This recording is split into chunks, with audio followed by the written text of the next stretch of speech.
Voilà, donc déjà bienvenue pour cette mini-conférence sur l'hypnose spirituelle. Alors bien évidemment, je vais avoir tendance à déborder, j'aime bien. Donc si je déborde de trop, vous me recadrez, hein, bien sûr. L'idée c'est que je vais vous présenter donc les différents types d'hypnose qui existent aujourd'hui. Et on va élargir un peu le débat pour que vous compreniez que l'hypnose c'est bien plus vaste qu'une technique ou qu'un état de conscience modifié. Et je laisserai 20 minutes avant la fin, donc on a 1h30 à peu près ensemble, pour que vous puissiez me poser les questions qui vous semblent les plus importantes. Pour ce qui est des prises de notes, comme toujours, je vous invite non pas à tout noter, puisque tout est enregistré, maintenant vous le savez, et tout sera présent sur la chaîne YouTube ActiveZen dans les jours à venir. Notez surtout vos prises de conscience. Ça, c'est le côté le plus intéressant. Pour avoir suivi pas mal de formations et de conférences, j'ai compris que c'était vraiment ça, la valeur ajoutée d'une participation, c'est de noter ce qui nous percutait, ce qui faisait écho en nous. Donc je vais utiliser beaucoup de mots. Comme on le sait, en général, on retient 10 à 15% de ce qui est dit et transmis. Votre inconscient, lui, va tout prendre, bien sûr. Donc l'idée, c'est que, au travers de tout ce que je vais vous raconter, il y a des choses que vous allez vraiment conscientiser et d'autres qui vont émerger plus tard, alors soit sous forme de rêve, soit sous forme d'intuition, soit sous forme de synchronicité, c'est-à-dire d'observation ou de rencontres extérieures qui vont faire sens pour vous. Et là, ce sont en fait les graines que j'aurais déposées involontairement, puisque moi je m'adapte aux fonctions du public qui est là. Et ces graines, bien sûr, elles ont une visée thérapeutique, mais c'est pas moi qui décide de cette visée thérapeutique, c'est votre inconscient, et au-delà, c'est votre conscience. Voilà. Donc on va démarrer cette conférence sur l'hypnose en général, et plus particulièrement sur l'hypnose spirituelle. Alors pour vous aider à visualiser un peu ce processus, je vous ai fait un petit schéma donc sur le tableau, où on va retrouver sous la forme d'une pyramide plusieurs strates. Et j'aime bien cette représentation, puisque dans ma croyance, je considère que nous sommes constitués de la même manière, par des strates successives. Depuis la conception, représente donc la manière dont nous-mêmes nous sommes organisés, donc depuis la conception, dans la vie intra-utérine, au moment de la naissance, après la naissance, et ensuite tout au long de nos années de vie. En fait, nous sommes un peu constitué de couches différentes. Alors souvent on se compare à des oignons. On peut aussi se comparer, je dirais, tout simplement à une terre vierge qui va accumuler de l'information, année après année. Et en fait, quand on fait un travail de psychothérapie ou un travail de thérapie, ça consiste principalement à faire de l'archéologie avec le client. On va gratter strate après strate pour découvrir ce qui l'a constitué et ce qui l'a peut-être heurté, meurtri, blessé, et reconstituer une histoire de vie. Sachant que vous le savez comme moi, notre mental ne perçoit jamais le réel. Il est constitué d'un nombre de filtres extraordinaires. Les filtres les plus courants, bien sûr, ce sont nos conditionnements, notre éducation, notre religion, la société dans laquelle on vit. La langue aussi est un filtre. Les relations interpersonnelles, les croyances dans la famille, nos propres croyances, etc., etc. Donc notre mental a une succession de filtres qui l'empêchent de connecter le réel. Ce que l'on sait aussi, c'est que au-delà de l'aspect mental, il y a un autre aspect qu'on appelle l'inconscient, qui est la partie cachée de notre être, qui lui n'a pas de filtre. L'inconscient absorbe tout le temps, et ne s'arrête jamais. Le seul moment où notre inconscient s'arrête, c'est quand on quitte ce monde. Donc notre inconscient est un peu le réservoir de ressources, mais aussi contient nos blessures, nos peurs, nos doutes, nos culpabilités, et tout ce qui nous constitue. Ce que l'on voit à l'extérieur, c'est en fait une marionnette, qu'on appelle le mental, qui est manœuvrée par toutes ces connaissances, toutes ces ressources, toutes ces blessures internes. Au-delà du conscient et de l'inconscient, vous avez une structure qui englobe les deux, qu'on appelle la conscience, ou la conscience supérieure. Si on parle d'un point de vue spirituel, on va parler plutôt d'esprit, d'âme, pour expliquer cette autre part de nous, qui est capable de s'auto-observer, donc de se mettre en position méta, donc d'observateur, et qui est capable de concevoir que ce que l'on vit, ou ce que l'on fait, ou ce que l'on dit, est juste ou pas juste. Donc on a cette capacité d'auto-analyse en temps réel ou en différé de la personne que l'on est. C'est le côté un peu étrange de cette affaire. Mais néanmoins, ça nous permet de comprendre que l'on est stratifié. Et en spiritualité, on parle de niveau de conscience. Donc je vais vous expliquer comment se décomposent ces 1, 2, 3, 4 formes d'hypnose qui sont en fait 4 niveaux de conscience. Alors on va débuter avec l'hypnose classique. L'hypnose classique, c'est l'hypnose que l'on voit à la télé, que l'on voit dans les spectacles, où vous avez un hypnotiseur qui va faire venir des gens sur scène qui ont une certaine forme de sensibilité à la suggestion. Tout le monde n'est pas suggestible au même niveau. Tout le monde est hypnotisable. Tout le monde est hypnotisable. C'est un fait. Même pour la thérapie. Et oui, tout le monde est hypnotisable, mais tout le monde ne l'est pas au même niveau. On peut se faire, enfin, ça peut être thérapeutique, mais pas psychothérapie. Donc, l'idée, c'est que, à partir du moment où vous rentrez en relation avec quelqu'un, quelle que soit cette personne, vous passez très rapidement en état de conscience modifié. Pourquoi ? Parce que chaque émotion forte que vous allez ressentir va changer votre état mental. Alors, quand on est amoureux, ça paraît évident. Quand on est triste, ça paraît évident. Quand on a peur, c'est encore évident. Quand on s'ennuie, c'est encore évident. Ce qui veut dire que l'état d'hypnose est un état naturel. L'hypnotiseur n'a pas de pouvoir particulier, il ne fait que percevoir chez l'autre cet état de transe, donc d'état modifié de conscience, et il l'utilise pour faire rire les gens, pour surprendre la personne elle-même, qui va oublier son prénom, qui va ne plus savoir compter, qui va se prendre pour une femme alors qu'il est un homme, et ainsi de suite.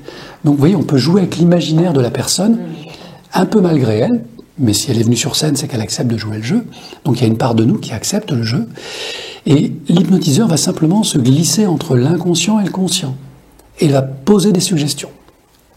Il faut bien comprendre que le mental est une machine à routine, avec des pensées routinières. 80% de nos pensées sont routinières. D'un jour sur l'autre, on reproduit 80% de nos pensées. Ça paraît surprenant, mais c'est comme ça. De la même manière, d'un jour sur l'autre, et heureusement d'ailleurs, on a la capacité de reproduire notre routine de vie. Brosser les dents, cuisiner, faire ses courses, prendre sa voiture, parler, échanger, et heureusement. Si on devait tout réapprendre jour après jour, ce serait insupportable. Et le mental serait saturé, il ne pourrait pas le faire. D'où l'intérêt d'avoir cette structure de l'inconscient, qui gère 99% de notre état en fait. Parce qu'au-delà de l'aspect routine, il va gérer l'inconscient, l'aspect survie. Le rythme cardiaque, les échanges dans le corps, les relations intracellulaires, tout ça c'est l'inconscient, la pression artérielle, etc., etc. Donc notre mental est simplement un mode opératif qui a la capacité de réfléchir, bien sûr, qui a la capacité d'interagir, de prendre des décisions, mais de manière limitée au regard des informations dont il dispose, qui sont forcément tronquées, dénaturées par ces filtres. Donc quand on prend une décision avec le mental, on n'est jamais sûr de la réussite. Et vous verrez que ce point-là est important. Donc, tout ça pour dire que l'hypnotiseur, dans l'hypnose classique, va utiliser ces modes routiniers, percevoir le moment où la personne passe en état modifié de conscience, où elle a besoin de connecter autre chose, et il va rentrer dans ce petit espace où elle est en transition d'un état ordinaire à un état modifié. Et ça crée un tout petit espace d'une demi-seconde. Mais ça suffit à l'hypnotiseur pour rentrer dedans et mettre la suggestion. Le mental est désorienté, il obtient une suggestion qui ne correspond pas à sa routine, il ne sait pas comment réagir, et c'est là où l'hypnotiseur commence à manipuler.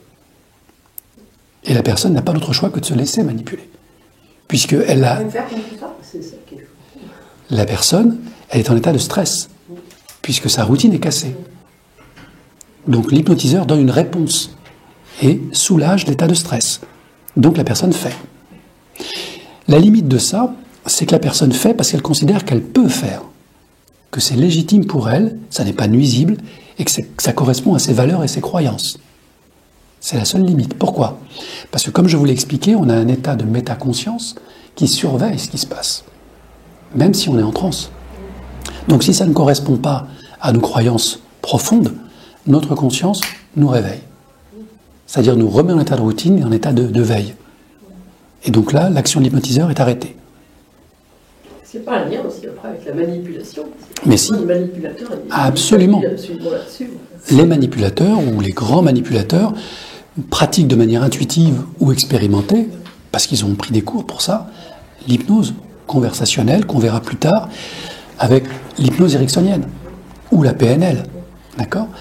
Tout ça pour dire que oui, la technique d'hypnose est un état qui permet la manipulation du mental d'autrui. L'idée, c'est que dans le cadre de l'hypnose classique, c'est pour faire rire les gens et aussi pour leur donner à comprendre et à voir ce qui se passe. C'est possible de demander à quelqu'un de faire le singe, de parler une langue étrangère. Voilà, c'est possible. Donc, ça a un côté positif parce que ça permet au grand public de comprendre que l'hypnose fonctionne. Ça a un inconvénient, c'est que ça peut faire peur. Pour des raisons de manipulation qu'on a évoquées. Donc, je vous rassure tout de suite, on ne peut pas forcer quelqu'un à faire quelque chose qu'il ne peut pas faire. Sauter par la fenêtre, quelque chose qui atteint son intégrité physique, émotionnelle ou simplement spirituelle. Ok. Une fois que l'hypnotiseur a fait son travail, et on l'a utilisé dans le cas de Mesmer, non pas le Mesmer d'aujourd'hui, mais le Mesmer du 19e siècle, où on a utilisé donc La Fontaine, qui était un hypnotiseur, on s'est rendu compte que des personnes qui étaient atteintes de paralysie pouvaient se remettre à parler, à marcher, alors que médicalement, elles étaient totalement incapables de le faire. Donc l'état de transe donne accès à des ressources auxquelles le mental n'a plus accès. Le langage, la motricité, etc. La mémoire aussi. C'est intéressant quand on fait par exemple des enquêtes policières. Quelqu'un qui a été témoin d'une scène, par l'effet de choc, son mental va chanter de l'information. On le met en transe et d'un seul coup, la plaque d'immatriculation réémerge. Vous voyez, ça peut être un outil très intéressant.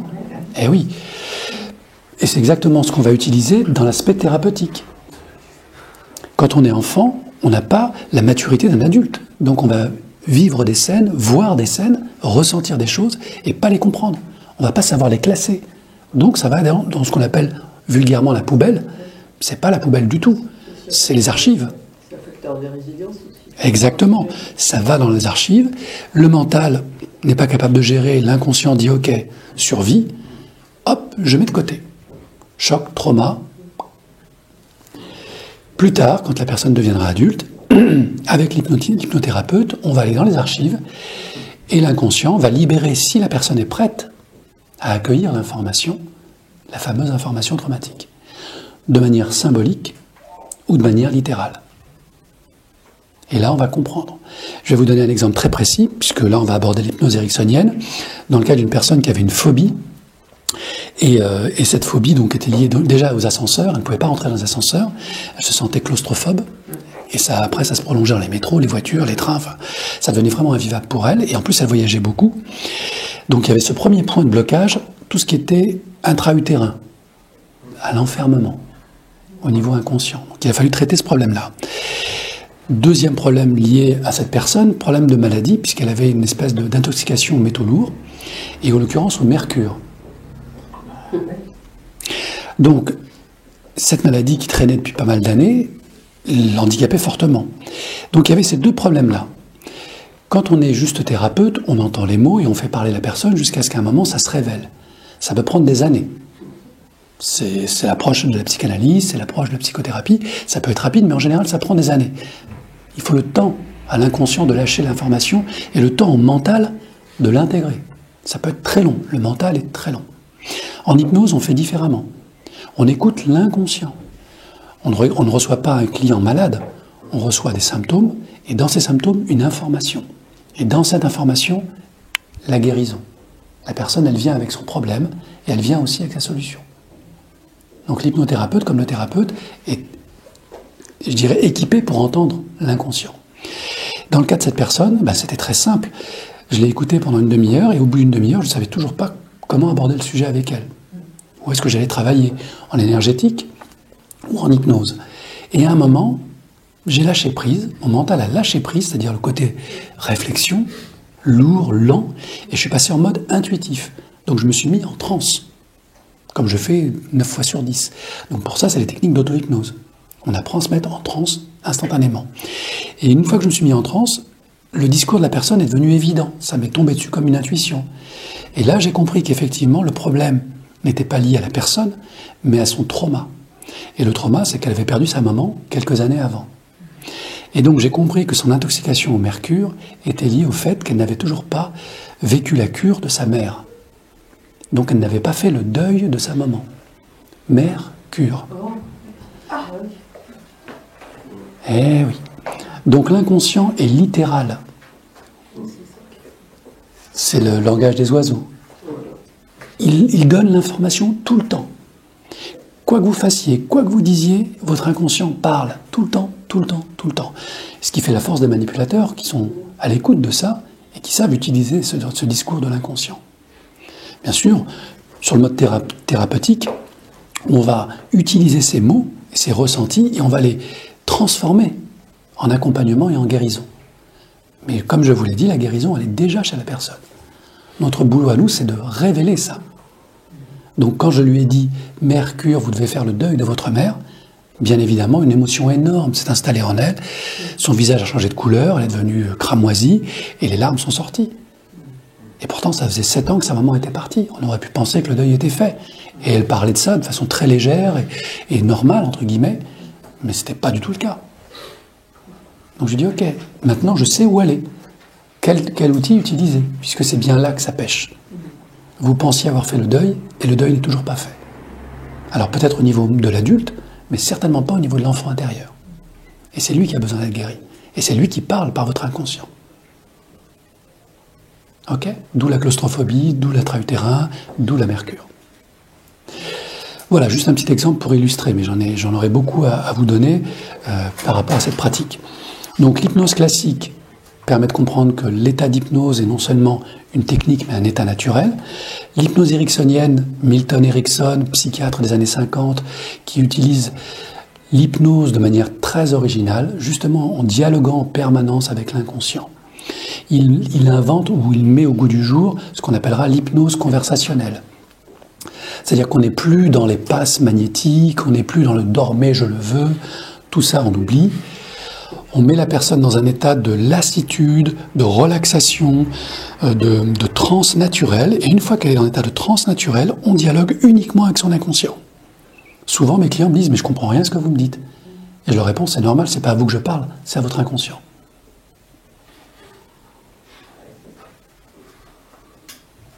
Et ils reviennent la séance d'après. « Ah, j'ai rêvé de ça, j'ai vécu ça, j'ai compris ça. » Ben oui. Ah oui, c'est pas à vous que je parle, c'est à votre inconscient.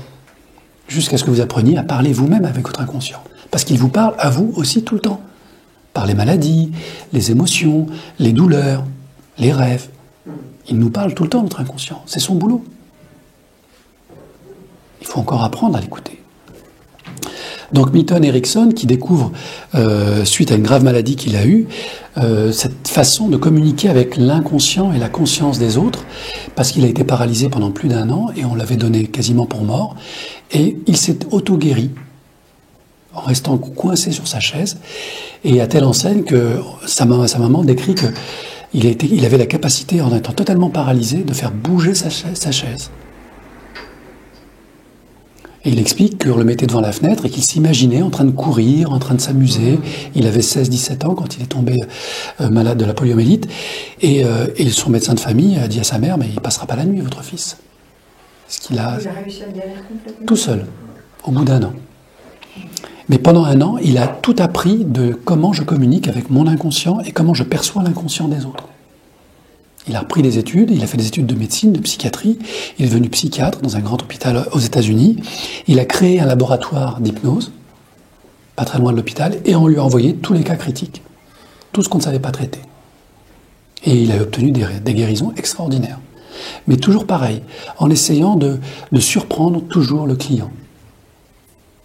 Et ça, c'est le côté créatif de Milton Erickson, qui est vraiment à l'écoute non seulement de son inconscient, mais de l'inconscient de l'autre. Parce que pour aider quelqu'un à guérir, il faut être vraiment connecté à la personne. On appelle ça synchroniser. Mais la synchronisation, elle est totale. Elle n'est pas juste mentale. Elle est physiologique. On respire au même rythme que la personne. Ça va jusque-là. Et oui, car en fait, imaginez deux pyramides.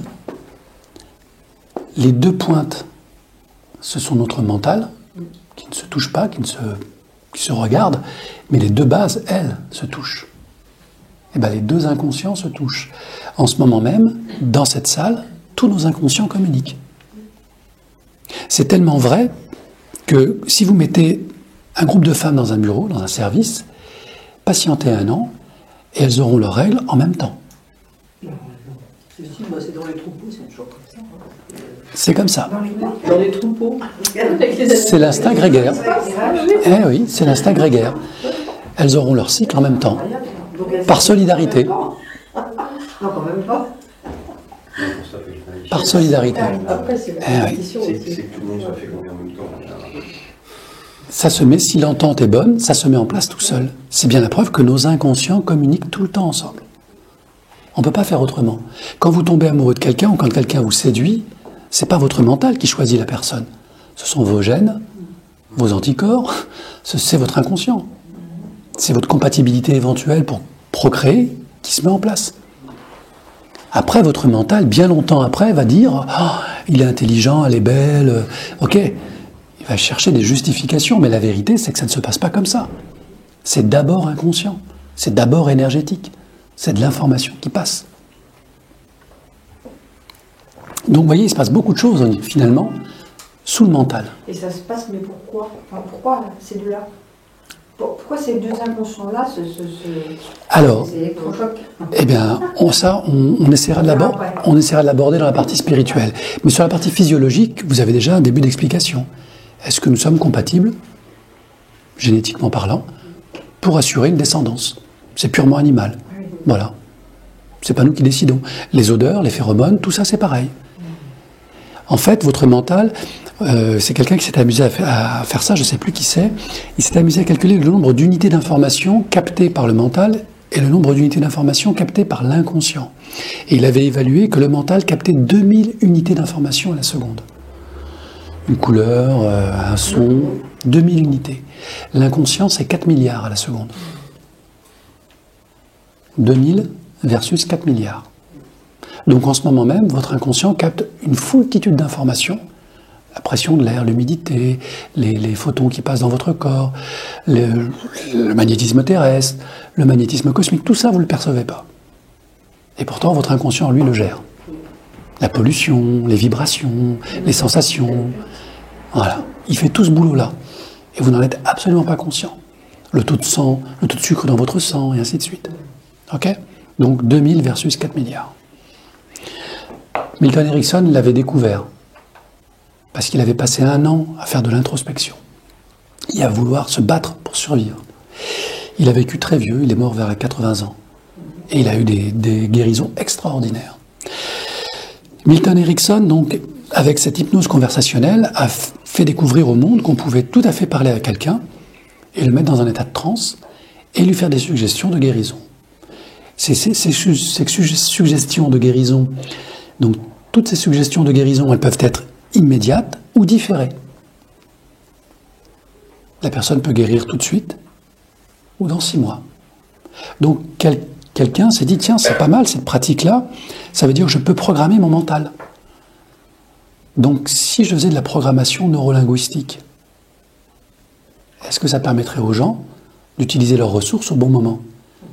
Ben oui, Bandler et Grindler ont trouvé le truc. Ils ont été audités, Milton Erickson. Ils ont tout noté de ces séances. Pareil avec d'autres thérapeutes américains. Et ils ont créé ce qu'ils ont appelé la programmation neurolinguistique. J'utilise les mots pour reprogrammer mes conditionnements et débloquer des ressources au bon moment. Donc je peux même gérer mon futur. J'ai un entretien d'embauche. Je n'ai pas confiance en moi. Ok, un peu de PNL ou un peu d'auto-hypnose, et je programme mon inconscient pour que le moment venu, j'ai accès à toutes mes ressources. Pourquoi ils ont compris ça? Ils ont compris ça parce qu'aujourd'hui, maintenant, on le sait, c'est que le stress nous coupe d'une partie de nos ressources. Eh oui, l'émotion, le stress, nous empêche d'accéder à la richesse de qui nous sommes, de nos mémoires et ainsi de suite. Du coup, on est beaucoup moins performant. Si on apprenait à se relaxer dès la maternelle, à méditer, et ainsi de suite, le stress n'aurait pas du tout la même emprise sur nous. Et on serait en capacité de fournir nos talents au bon moment avec la bonne personne. D'ailleurs, dans les grandes écoles, on apprend l'hypnose, on apprend la méditation, on apprend la relaxation. Les politiques, les artistes pratiquent tout le temps. Les écrivains se mettent en état de transe pour capter de l'information et de l'inspiration. Ça vient bien de quelque part, tout ça. C'est pas créé ex nihilo, c'est juste connecté. Et là, on fait appel à ce qu'on appelle l'inconscient collectif, on fait appel aux annales akashiques, on fait appel aux champs morphogénétiques, enfin, à la matrice, peu importe les mots. On a la capacité de se connecter à ça, mais pas avec le mental. Le mental ne fait qu'avec que ce qu'il a. Il faut aller ailleurs pour accéder à de l'information qui n'est pas déjà en nous. Mais c'est dans le but de corriger le mental. Le mental s'adapte. Parce que quand on a une phobie ou deuil, c'est dans le mental que le problème existe. Donc quand vous parlez à l'inconscient pour guérir cette blessure-là, vous guérissez dans le mental. Alors, c'est dans le mental que vous guérissez le... Pas tout à fait. On va, comme disait Einstein, c'est pas dans la boîte à problèmes qu'on va trouver la solution. Pourquoi ? Le mental, il interprète. Le mental, il interprète. Ouais. Donc, il crée la souffrance. Parce qu'il n'a pas accès à toutes les informations. Le mental a toujours accès à une information partielle. 2000 unités versus 4 milliards. Donc, il est en souffrance, puisqu'il n'a pas toute l'information. L'inconscient dispose de toute l'information. Ok ? L'idée, c'est de quitter le mental par un état de transe, parce que c'est le seul moyen d'y arriver, et aller dans l'inconscient. Dans l'inconscient, il y a toute l'information vous concernant, et votre parcours de vie. Mais des fois, ça n'est pas suffisant. Il faut aller au-delà. D'où l'intérêt d'aller travailler en hypnose spirituelle. Et ça, on y vient. Ok ? Donc, avec l'hypnose ericksonienne, je vais traiter tout ce qui est deuil, trauma, choc, phobie, toutes les dépendances, alcool, cigarette, nourriture, dépendance émotionnelle, affective, toutes les croyances limitantes. Mais je peux aussi améliorer des croyances du style tout me réussit dans la vie. Eh bien, si tu y crois vraiment, on va renforcer cette croyance. Dès que j'ai un projet, je le réussis. Super, on renforce cette croyance. L'inverse, je suis nul, j'y arriverai jamais, c'est encore une croyance. Et on peut retravailler ça. Le mental, une fois qu'on a retravaillé la source, il s'adapte. Il va créer les pensées qui sont en cohérence avec ses croyances. Vous changez vos croyances, vous changez vos pensées. Vous changez vos pensées, vous changez votre vie. Face à la même situation, vous prenez 3 personnes, 3 réactions différentes. Voire même dans la même famille. Pour une personne, ça va être dramatique. Pour l'autre, ça va être c'est juste la vie. Et puis pour la troisième, c'est une super opportunité. C'est une catastrophe. On va refaire toute la baraque. Eh oui. Donc vous voyez bien, on a beau être, entre guillemets, même d'une même famille, et forcément, on est tous différents. Parce que notre inconscient a mémorisé différentes choses, et notre mental va puiser différentes choses. Et bien sûr, on peut travailler sur les peurs. Donc en fait, l'hypnose ericksonienne, moi je l'utilise beaucoup autour de tout ce qui touche aux blessures, aux masques sociaux et aux personnalités. Alors je m'explique. Les blessures, ce sont les 5 blessures qui empêchent d'être soi-même de Lise Bourbeau, que je reprends souvent, mais il y en a bien d'autres. Donc les blessures de trahison, d'humiliation, de rejet, d'injustice et d'abandon, ces 5 fameuses blessures, créent ce qu'on appelle des masques sociaux. J'ai une blessure de trahison, je vais avoir tendance à être plutôt rigide et à contrôler. D'accord ? Si j'ai été trahi, je vais contrôler. Le contrôle, c'est un masque social. Si j'ai une blessure d'injustice, je vais être plutôt dans la rigidité. Puisque là, il y a eu une injustice, à partir de maintenant, fini la souplesse, c'est comme ça et pas autrement. La blessure d'humiliation, ça va plutôt être dans la dépendance. Et puis dans la relation sadomaso. L'abandon, c'est typiquement la dépendance. J'ai été abandonné, je m'accroche. Ça, c'est de la dépendance pure. Qu'est-ce qui nous manque encore ? La blessure de rejet. Ça, c'est plutôt... j'ai été rejeté, donc je vais plutôt être dans la fuite. Voilà. Ok ? Allez voir Lise Bourbeau. Elle a écrit 2-3 livres très intéressants. J'ai créé un atelier d'ailleurs là-dessus, de guérir de ses blessures, en m'appuyant sur ses écrits, parce qu'elle a fait un travail extraordinaire de ce point de vue-là. Donc l'hypnose ericksonienne, ça marche très bien, c'est rapide, pour la cigarette, pour le poids, pour les phobies, pour les peurs. En une séance, On parle de sommeil. voilà, l'insomnie, en général, une séance, c'est réglé. Des fois 2. Mais bon, quand la confiance est là, une séance suffit. Quand la confiance n'est pas encore installée, parfois il faut 2, 3 séances. Donc, en général, on ne fait pas la séance du premier coup si on sent que la personne a des peurs et a des réticences. On la met d'abord en confiance. Une fois qu'elle est en confiance, le mental lâche et là, on peut commencer à travailler. Et des fois, c'est surprenant. Je vais terminer avec Milton Erickson sur une anecdote où un jour, il reçoit un patient qui a beaucoup de problèmes de santé, qui est assez âgé, qui a plus de 50 ans et qui vient le voir parce que ça fait 2 ans qu'il fait tous les hôpitaux importants des États-Unis, les meilleurs professeurs, les meilleurs experts, et rien n'y fait. Il est de plus en plus malade. Il fume 2 paquets par jour, enfin, tout va mal. Et on lui dit, Milton Erickson, c'est un magicien, il va vous sauver. Donc il va voir Milton Erickson, qui l'accueille chez lui, puisqu'il recevait les gens chez lui. Et il discute avec le monsieur en question, et ça dure 2 heures. 2 heures de séance. Et au bout de 2 heures, Milton Erickson lui dit, écoutez, j'ai tout essayé avec vous, vous aviez raison, rien ne marche. Personne ne peut vous aider. Et là, le gars, super content, je vous l'avais bien dit, ça fait 2 ans, je savais bien que ça ne marcherait pas. Bon, écoutez, je vais vous raccompagner. Donc, ils sortent du bureau de Milton Erickson, et au moment d'arriver à la porte d'entrée, la femme de Milton Erickson émerge dans le couloir, et à ce moment-là, Milton Erickson s'arrête et dit, je vous ai pas présenté ma femme. Et là, le monsieur, surpris, va pour saluer la femme, et au moment où il tend la main pour saluer la femme de Milton Erickson crée une rupture de pattern, c'est ce que je vous expliquais tout à l'heure. Il coupe le programme de « je serre la main qu'on me tend » en prenant la main de la personne. Donc il saisit la main du monsieur, il bloque le programme de salutation, le mental du monsieur est chanté, il y a un petit blanc d'une demi-seconde, et là il balance une suggestion. Et à ce moment-là, boum, le monsieur rentre en transe, il le ramène délicatement dans son bureau, il l'assoit, et il lui fait la séance. Un quart d'heure après, le monsieur se relève et s'en va. 1 an après, il reçoit une carte postale du monsieur. « Je suis guéri, vous êtes un magicien, vous êtes merveilleux. » Vous voyez, là, le problème de la confiance? Ah oui, ça c'est nécessaire. Eh oui, parce que la guérison, elle est chez l'autre, elle est chez le client. Encore faut-il qu'il accepte de guérir. Souvent, l'état de malade est un enfermement. Un enfermement avec toujours des états et des bénéfices secondaires.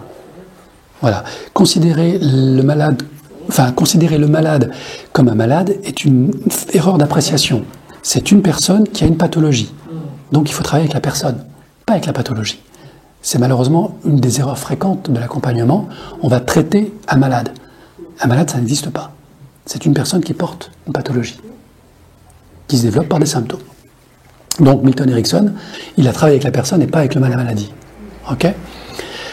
Alors, on met de côté l'hypnotiseur et on revient à un état neutre. Bon, quand on est petit et qu'on s'ennuie dans un cours, qu'est-ce qu'on fait? On s'évade. Eh bien, on est en transe. Et il n'y a pas d'hypnotiseur. Si ce n'est peut-être la voix monocorde de la maîtresse ou la matière qui nous ennuie. Mais on est hypnotisé. On est en transe. Maintenant, si on met un hypnotiseur ou un hypnothérapeute, on rentre dans l'accompagnement. Ok? Et ça, c'est vrai aussi pour les sportifs, qu'on met en transe avant un match. On parle de l'esprit sportif, ça veut bien dire ce que ça veut dire. On connecte tous les inconscients, on fait un méta-inconscient qu'on appelle l'esprit sportif, et c'est à lui qu'on parle. Allez les gars, on va tous les pourrir, on leur marche dessus. Ouais, le haka. Le haka. Vous avez vu la tête des Néo-Zélandais qui font le haka? L'état de transe dans lequel ils sont. Regardez les yeux. Ils ne vous voient pas. Ils voient au-delà de vous. Ils sont en transe. Ça vient du chamanisme. Ok? Donc, c'est un état naturel. Et c'est un état qui date d'il y a plus de 100 000 ans, depuis que l'homme a une conscience. Quand l'homme est blessé par un animal, s'il veut retourner au camp, il faut qu'il se mette en transe. Sinon, physiquement, il ne peut pas. Donc, c'est bien un état de survie. Ok pour l'hypnose ericksonienne? Allez, on avance. on remonte d'un cran, on arrive à l'hypnose humaniste. Alors, concept qui a été développé par Olivier Lequert, qui est un excellent professeur, qui a une école qui s'appelle l'IFHE, où je me suis formé, et avec sa femme, donc Patricia D'Angeli, ils ont créé ce nouveau concept d'hypnose humaniste, s'appuyant sur les travaux de Jung, grand psychanalyste, qui a intégré, lui, justement, toute la dimension spirituelle que Freud ne voulait pas intégrer dans son travail. Parce qu'il voulait que son travail soit reconnu par l'ordre des médecins et que ça soit quelque chose de sérieux. Ça ne veut pas dire qu'il n'y croyait pas, bien évidemment, il savait que ça existait. Mais il voulait préserver son travail de psychanalyse de tout l'aspect croyance, mythologique, mythique et autres. Jung, ça a créé un schiste entre eux. Il y a eu la rupture, la fameuse rupture, mais Jung, après sa dépression, a continué ce travail-là. Et il a accédé à des connaissances extraordinaires qui concernent la psyché, donc l'âme, en intégrant les cultures, les croyances, les rêves, les synchronicités. Tout ça, c'est le fruit de son travail. Et en hypnose humaniste, on va utiliser tout ça, plus les symboles. On va comprendre en fait que notre inconscient nous parle de manière littérale, comme je vous l'ai expliqué avec l'histoire du mercure, mais il nous parle aussi de manière symbolique. Il va utiliser des images, des couleurs, des formes, des sons parfois, des sensations, peu importe. C'est un symbole. Donc le symbole, il va falloir être capable de l'interpréter. Souvent, la personne est capable de l'interpréter. Parfois, elle n'est pas capable de le faire. Donc quand j'accompagne des personnes en thérapie ou en renaissance, on va dire, puisque c'est plutôt ça ce qui se passe en fait, je leur demande de noter leurs rêves. Alors, pas tous leurs rêves, mais surtout les points clés du rêve. Et vraiment, on fait des découvertes extraordinaires. Et quand on commence à connecter la manière dont l'inconscient parle, tout est là. Il faut avoir la mémoire du rêve aussi. C'est la raison pour laquelle... Des fois, je me rappelle d'un rêve, mais ça dure... Tout à fait. Puis juste au réveil. Alors, c'est bloqué. Oui, mais quand tu l'oublies, quand tu connais que... Ouais. Alors les rêves, effectivement, sont furtifs. D'accord ? On rêve souvent avant de se lever. Et on ne rêve que dans un état particulier du sommeil qu'on appelle l'état paradoxal. Ok ? Un cycle, c'est environ 90 minutes. Le rêve, c'est dans une frange du sommeil paradoxal qui dure 10 minutes, 15 minutes. Et le rêve en lui-même peut durer que quelques secondes. Mais en quelques secondes, on a l'impression de vivre une vie complète. Le rapport au temps est complètement différent. Eh bien, c'est exactement ce qui se passe quand on est en transe. En transe, le temps n'existe plus, que ce soit en méditation ou en hypnose. On peut faire une séance d'hypnose qui dure une demi-heure, la personne se revient en état d'éveil ou de veille, et elle a l'impression que ça a duré 5-10 minutes. Ça arrive souvent. Hein. Donc c'est bien la preuve qu'on est en état modifié de conscience. C'est comme ça que nous, thérapeutes, on sait que la personne a bien basculé en transe. Plus d'autres signes physiologiques. Donc les rêves, 80% des rêves sont des rêves de nettoyage émotionnel de la journée passée. Pouf, ça se règle, ça se répare. 20% à peu près sont des rêves signifiants. Notre inconscient nous dit quelque chose. Si on ne l'entend pas, ça peut devenir des cauchemars. Si on ne l'entend toujours pas, ça peut devenir des cauchemars récurrents. Et si on ne l'entend toujours pas, ça peut devenir des choses qui nous réveillent dans un état de transe, qu'on peut appeler le somnambulisme, ou des cauchemars vécus, vivants. Ah oui, le somnambulisme, c'est... Eh oui. Tout ça, c'est des tentatives de notre inconscient pour nous alerter sur quelque chose qui n'a pas été compris, intégré, ou un deuil qui n'a pas été fait. On est somnambule quand on est tout petit, parce qu'après... Alors, on est somnambule principalement enfant, mais il y a des états de somnambulisme chez les adultes, bien évidemment. Et là encore, la conscience supérieure arrête la personne ou la réveille quand ça devient dangereux pour sa survie. Donc la personne se retrouve au volant de sa voiture, au moment où elle va démarrer, pouf, elle se réveille, elle se dit « mais qu'est-ce que je fais dans ma voiture ?»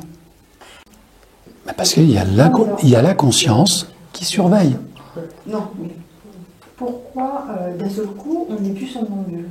Parce que moi j'étais très somnambule. Ah, dans l'évolution, je ne sais pas. Moi, j'ai pas trouvé d'explication à ça. On est guéri de quelque chose ou...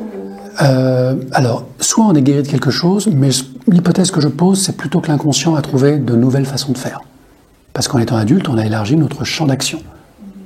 Donc, notre inconscient considère que cette nouvelle solution est plus appropriée que le somnambulisme. D'accord ? Mais la vraie raison, je n'en sais rien. C'est juste une hypothèse. Le somnambulisme, c'est très étonnant comme expérience à vivre pour ceux qui ont été somnambules ou qui le sont. On a vraiment le sentiment d'être éveillé. On s'en rappelle pas. Alors, On s'en rappelle pas.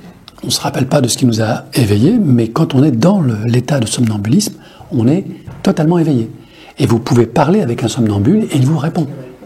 Il a les yeux ouverts. Il ne vous voit pas. Mais avec les yeux de l'esprit, il vous voit. Ok ? On a le même effet quand on a des personnes qui sont en état de choc.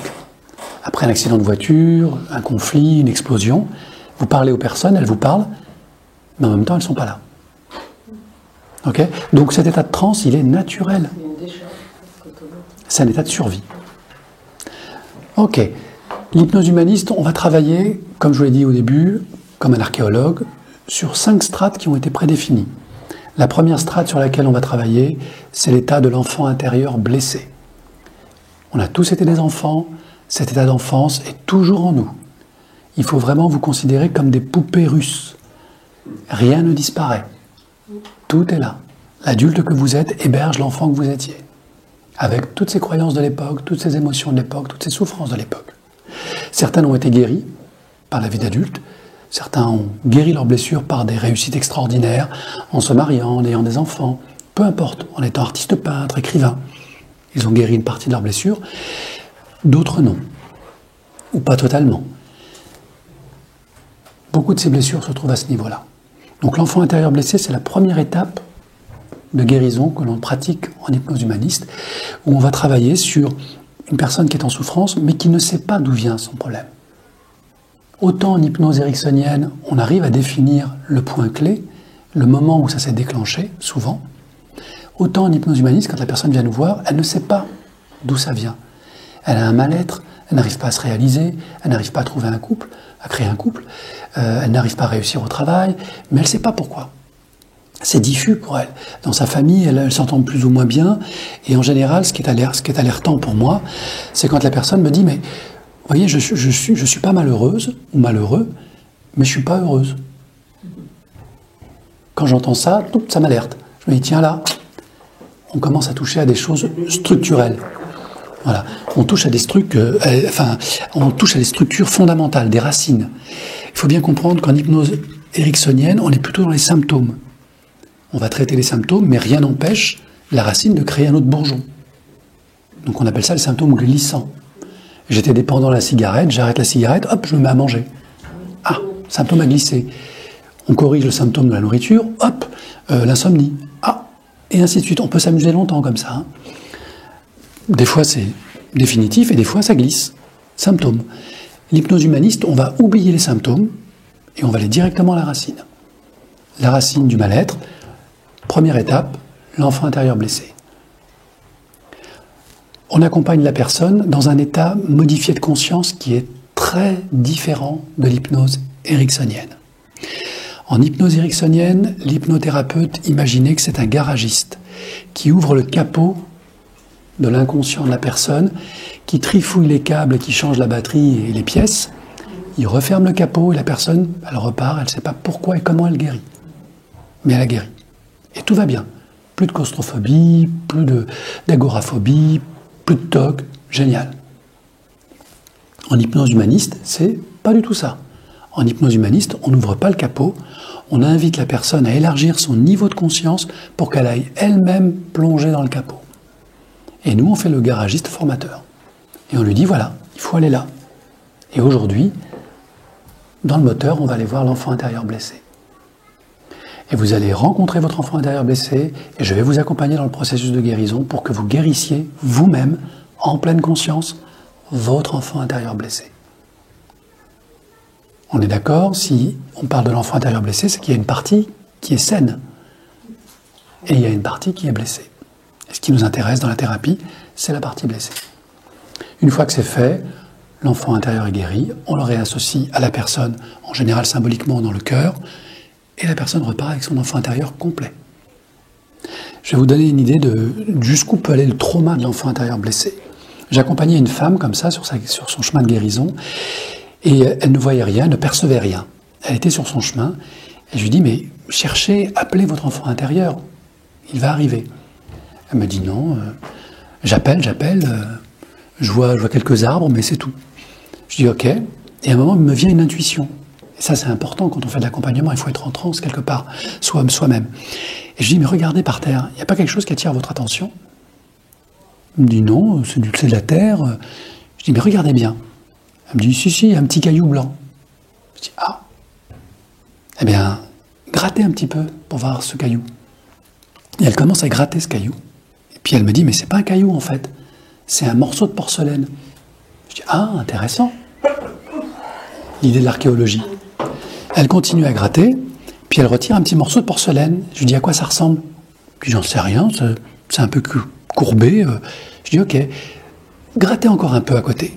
Et elle commence à gratter tout autour. Et elle trouve d'autres morceaux de porcelaine. Puis au bout d'un moment, je lui dis, regardez bien tous ces morceaux de porcelaine. Ça vous fait pas penser à quelque chose de particulier? Elle regarde, elle dit, ben non, je vois pas. Puis à un moment, elle regarde, elle fait, ah, si, on dirait une poupée de porcelaine, le visage brisé. Je dis, ben c'est ça, votre enfant intérieur blessé. Il est là. Vous voyez, l'archéologie, ça va jusque-là. Donc je lui dis, prenez toutes ces pièces avec précaution, on va les emmener dans un endroit très précis, vous allez les recoller. Et ensuite, vous allez faire revenir à la vie cet enfant, cette poupée de porcelaine. Donc des fois, on a des surprises. C'est pas ce qu'on s'imagine. Et c'est justement parce que c'est pas ce qu'on s'imagine que c'est réel, que c'est pas le fruit de l'imagination ou du mental. C'est réel, c'est inscrit en elle, dans son inconscient, c'est profond. Et c'est ça qui guérit. Et en état de transe, comme dans l'état de rêve paradoxal, on s'est rendu compte que le mental était shunté. Et que la zone qui crée l'imagination habituellement était shuntée aussi. En IRM, on voit que la zone de l'imaginaire ne s'active pas, alors que la personne est en plein rêve. Eh bien en transe, c'est pareil. Quand on a mis des électrodes sur le cerveau des gens, qu'on les a mis en transe, qu'on leur a demandé de décrire ce qu'ils voyaient en transe, la zone de l'imaginaire, shuntée.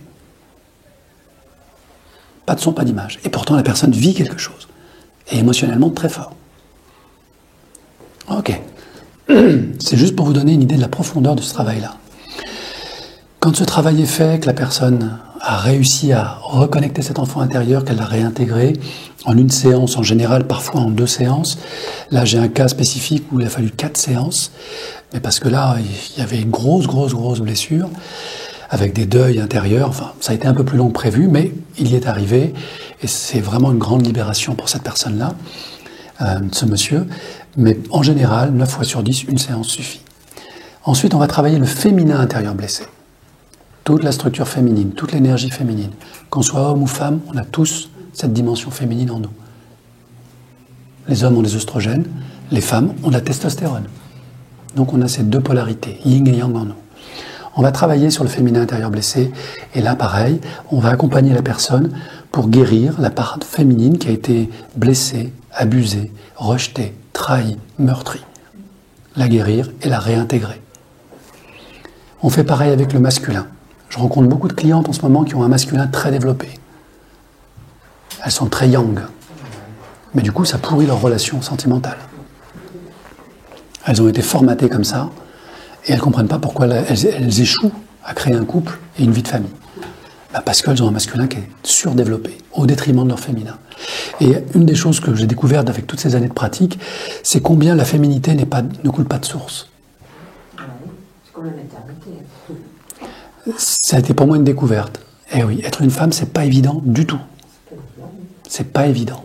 Et par ce travail-là, ça m'a vraiment ouvert les yeux sur il y a un vrai travail de reconstruction de la féminité à faire. Pareil pour les hommes. La masculinité ne coule pas de source non plus. Et 80% des hommes ont été élevés par des femmes. Donc je vous explique pas la complexité. Mais on y arrive. Avec de la patience, de la confiance, on y arrive. Vient ensuite une étape qu'on appelle le critique. Et là, c'est quelque chose que tout le monde a, à des niveaux plus ou moins forts. Le critique intérieur, c'est cette partie de nous qui nous auto-sabote, qui fait qu'on n'y arrivera pas, que l'autre est meilleur que nous, plus belle, plus intelligent, plus fort, que sais-je. Le critique, en général, il ne produit quasiment que des jugements. Jugements sur les autres, c'est un con, incompétent, machin, il est nul, ok. Mais des jugements sur soi-même, ok. Quand les jugements sur soi-même deviennent trop forts, on appelle ça un tyran. Et là, il y a vraiment matière à intervenir. Donc, ce tyran ou ce critique intérieur, ne nous y trompons pas, c'est une structure de survie aussi. C'est-à-dire qu'en fait, cette partie de nous qui a pris le pouvoir sur nous, qu'on appelle l'ego, en fait, était un protecteur à l'origine. Or, quand on était enfant, et ce protecteur a mesuré notre incapacité à gérer les situations difficiles. Du coup, il a pris le relais. Et il s'est créé en nous une espèce de personnage surpuissant, mais qui n'est qu'une façade. Et dans ces cas-là, j'appelle ça le mode hyper. La personne entre en mode hyper, c'est-à-dire qu'elle veut tout réussir. Et elle ira jusqu'à écraser les autres s'il faut. C'est pas sa vraie nature. Sa vraie nature, c'est celle d'un être blessé. Mais sa manifestation, son masque social, c'est le pouvoir. Et le critique, le tyran, ne s'abreuve que de pouvoir, quitte à se détruire lui-même. C'est tout le paradoxe. C'est là qu'on retrouve les pervers narcissiques, d'autres politiciens, artistes et autres, qui peuvent accéder à une reconnaissance extraordinaire et pour des raisons inconnues, du jour au lendemain, se suicident. Parce qu'une part d'eux est détruite. Ce qu'on appelle l'estime de soi. Ok ? Donc c'est pas négligeable ce morceau-là. Hein. Mais on ne le fait que quand on a fait tous les autres. Parce qu'il faut beaucoup de courage à chaque étape et encore plus à ce niveau-là.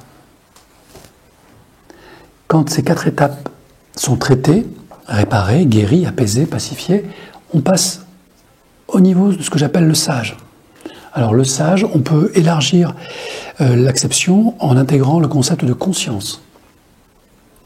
Pour moi, le sage, c'est notre conscience. C'est le début de la conscience. En clair, pour vous illustrer ce que je veux vous transmettre, lorsque vous prenez une décision dans votre vie qui est mûrement réfléchie, vous avez passé des semaines à réfléchir à votre famille, votre couple, votre métier, et puis un jour vous prenez une décision. Si quelqu'un arrive avec des arguments forts, puissants, il peut vous faire changer d'avis. Je vais changer, tu vas avoir une promotion, tu auras un meilleur salaire, peu importe ce que c'est. S'il arrive avec ces arguments forts, vous pouvez changer d'avis. Ça, c'est le mental. Aussi intelligent soit-il, aussi sophistiqué, complexe soit-il, il est limité.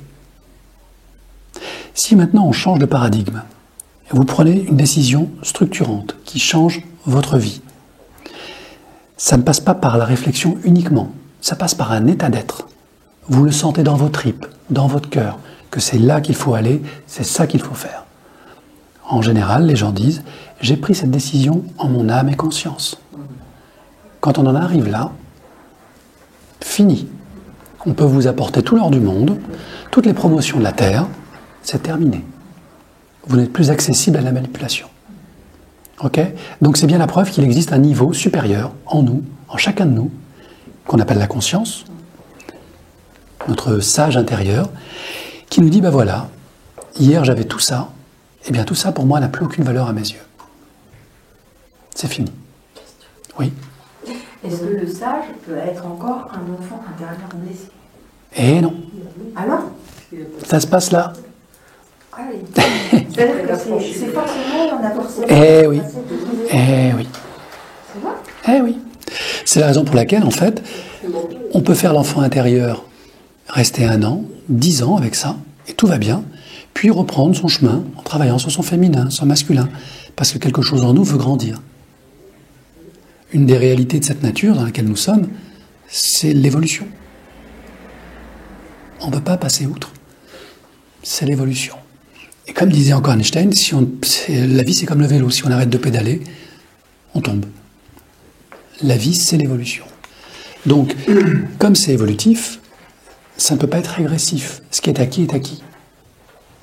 Ça ne veut pas dire que votre mental n'aura pas le réflexe, à des moments de panique, de recourir à ces vieux programmes.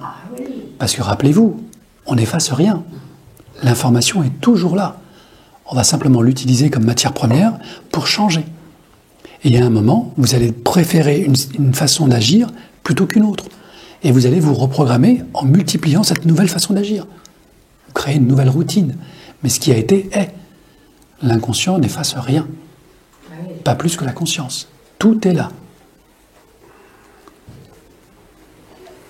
Donc, pendant toute cette phase d'ascension et d'évolution, vous gardez votre libre arbitre. Vous pouvez changer toute situation de votre vie à tout moment. Ça, c'est la bonne nouvelle. Il n'y a rien d'immuable. Quoi que vous ayez fait, aussi dur ait été votre vie, vous pouvez transformer votre chemin de vie. À tout moment. Et le sage, justement, est la structure qui permet ça, ce basculement. Alors bien sûr, quand on arrive à cette dernière étape de guérison, qu'on a traité ses peurs, ses blessures, sa loyauté familiale, ses trahisons et autres, il y a une question naturelle qui s'impose à nous. C'est le sens de notre vie. Quel est le sens de ma vie? Est-ce que j'ai une mission de vie? Est-ce que j'en ai pas? Est-ce que ma vie n'a aucun sens? Est-ce que je suis fruit du hasard? Est-ce que je vais juste vivre et mourir? Ok? C'est le bon niveau pour se poser ces questions-là. Si vous vous les posez avant, c'est le mental qui va répondre. À ce niveau-là, on va commencer à toucher à quelque chose d'un peu plus spirituel. Et pour moi, la spiritualité, c'est vivre en conscience. Alors que là, vous vivez au regard de vos programmations. C'est ce que j'appelle le mode survie. Et on peut y trouver de la joie, des amis, on peut faire une vie. La survie, ça ne veut pas dire manquer. On peut être dans l'abondance et être en survie. La vraie vie commence quand on vit en conscience. Juste après. Alors, est-ce qu'il faut mourir pour vivre en conscience? Oui, il n'y a pas le choix. Mais on peut mourir en restant en vie. C'est philosophique. Exactement. Il faut accepter de mourir à soi-même et renaître à soi-même. Donc oui, il y a une part de nous qui va, non pas disparaître, mais qui va transmuter. C'est pour moi la définition exacte de la mort. La mort, ce n'est pas la fin de quelque chose, c'est la transmutation de quelque chose en autre chose. C'est ce que disaient les alchimistes et les spiritualistes, ou les religions. Donc mourir à soi-même, c'est transformer cette part égotique qui a appris énormément de choses, et elle était nécessaire, cette part égotique. Il n'y a pas à tuer l'ego, loin s'en faut. On tuerait une ressource principale. On va transmuter l'ego. On va le transformer en or. Donc il n'y a pas, entre guillemets, à se flageller, à se culpabiliser de quoi que ce soit. On a fait ce qu'on pouvait au regard de notre niveau de conscience, du moment. Pourquoi la culpabilité? Ce qui est important, c'est ce que l'on fait maintenant. C'est qui l'on est maintenant. Ça, c'est important. Ce qu'on a été, c'est le passé, c'est fini, on ne peut plus rien faire. Par contre, le présent, on peut le changer. Et si on change le présent, vous modifiez votre futur, instantanément. Donc, cette transmutation connaît une étape. Avant de passer du tout au rien, il y a ce qu'on appelle le voile de l'oubli. Le voile de l'oubli, c'est justement cette partie d'ego qui nous a fait oublier qui nous étions, pour mieux nous faire expérimenter ce que nous sommes venus expérimenter dans cette vie-là. Et c'est là que l'hypnose spirituelle intervient. L'hypnose spirituelle s'intéresse au sens de la vie. Donc en clair, quand je reçois quelqu'un qui veut travailler sur le sens de sa vie, je vérifie d'abord qu'elle est bien guérie, chaque strate de son être. Ah oui. Eh oui. Pourquoi? Parce que la spiritualité, à ce niveau-là, c'est plus moi qui décide, c'est plus moi qui fais. Là, je suis un accompagnant, mais je vous accompagne à la porte de votre propre spiritualité. C'est à vous de l'ouvrir et c'est à vous de la découvrir. Je ne peux pas le faire à votre place. Donc, je vérifie avant qu'on ait bien travaillé sur les archétypes humanistes, qu'on ait éventuellement traité en ericksonienne tous les petits bobos, tous les petits symptômes que vous traînez avec vous depuis longtemps. Et une fois que ça c'est à peu près validé, sans que j'ai besoin de le dire, vous arrivez vous-même à cette question du sens. C'est quoi ma mission de vie? C'est quoi mon karma? Pourquoi est-ce que je vis cette vie de dingue, cette vie de souffrance? Quel sens ça peut avoir pour moi, quoi? Le mental ne veut pas le trouver, ça. C'est pas dans la boîte à problèmes qu'on trouve la solution. Et c'est fait exprès. Et c'est très bien fait, si je puis me permettre. C'est d'une complexité et d'une pureté, d'un niveau d'intelligence compassionnelle extraordinaire, pour peu qu'on veuille bien s'y attarder un petit peu. C'est ce qui fait dire aux astrophysiciens et aux physiciens, ou à ceux qui s'intéressent à la physique quantique, que derrière toutes ces manifestations, il y a quelque chose, plutôt que rien. Ils y viennent, de plus en plus. Donc ça, c'est le côté sympathique, c'est que la spiritualité et la science, à un certain niveau, peuvent se connecter. Et ils disent la même chose, avec des mots parfois différents, mais c'est exactement la même chose. Il semblerait qu'il y ait effectivement une matrice informationnelle, une espèce de métaconscience, qui réunisse toutes les petites consciences que nous sommes. Pour imager ça, on va parler de l'océan, par exemple. L'océan, c'est quoi? C'est un agglomérat de molécules d'eau. Chaque molécule est indépendante. Et pourtant, elle fait partie du tout. Et bien, chaque conscience est indépendante, elle a son propre libre arbitre. Elle peut voyager, se transformer en vapeur, en pluie, et revenir à la source. Et elle fait partie de l'océan. Et chaque molécule d'eau détient toute l'information de l'océan, d'où elle émane. Donc chaque conscience détient la source. Comme si on était une énorme molécule. Exactement. La conscience collective, c'est une énorme molécule, c'est un océan. Mais chaque partie détient le tout. C'est pourquoi les physiciens parlent d'univers holographique. Un hologramme, on prend un petit bout de l'hologramme, et dans le petit bout, il y a toute l'image. Et bien nous sommes pareils. On prend une petite conscience, quelque niveau qu'elle soit, et il y a tout l'univers dedans. Donc là, on rentre dans la spiritualité. Donc là, vous comprenez bien que ça s'élargit grandement. Et bien évidemment, j'ai fait ce dessin des deux pyramides inversées pour vous expliquer simplement que ce champ d'investigation ne peut se faire qu'en pleine conscience. Le mental n'y a pas accès. Il a juste accès au ressenti et à ce que vous vivez, mais il ne peut pas intervenir. Il voudrait qu'il ne pourrait pas. La conscience le met de côté.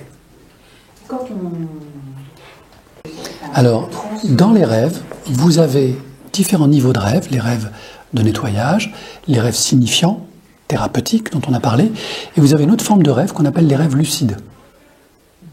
Et dans ces rêves lucides, vous êtes conscient que vous rêvez. Et vous êtes même capable d'intervenir sur le déroulé du rêve. Et dans certains rêves lucides, il y a des rêves spirituels, où vous apprenez des choses, où vous enseignez des choses, où vous rencontrez des présences, des défunts. Ce sont des rêves spirituels. Et là, effectivement, on pourrait imaginer que vous êtes en pleine conscience et en connexion spirituelle, avec ces autres dimensions de la conscience.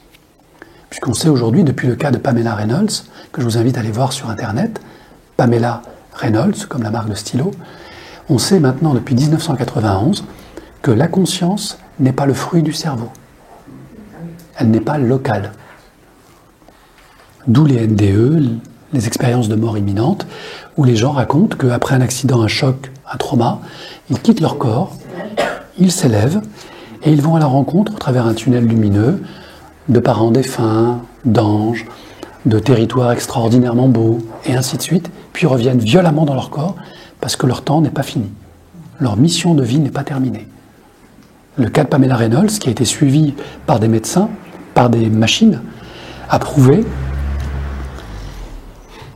qu'un cerveau qui est cliniquement mort, et aujourd'hui on sait rendre un cerveau cliniquement mort, eh bien, malgré un cerveau qui ne fonctionne plus, donc qui n'a plus d'activité électrique, la conscience peut créer tout un cheminement, tout un voyage, et en plus un enseignement philosophique avec lequel la personne revient. Donc, et dont elle a la mémoire, et qui, c'est ça, et qui la transforme. Et elle fait le choix en conscience de revenir dans son corps.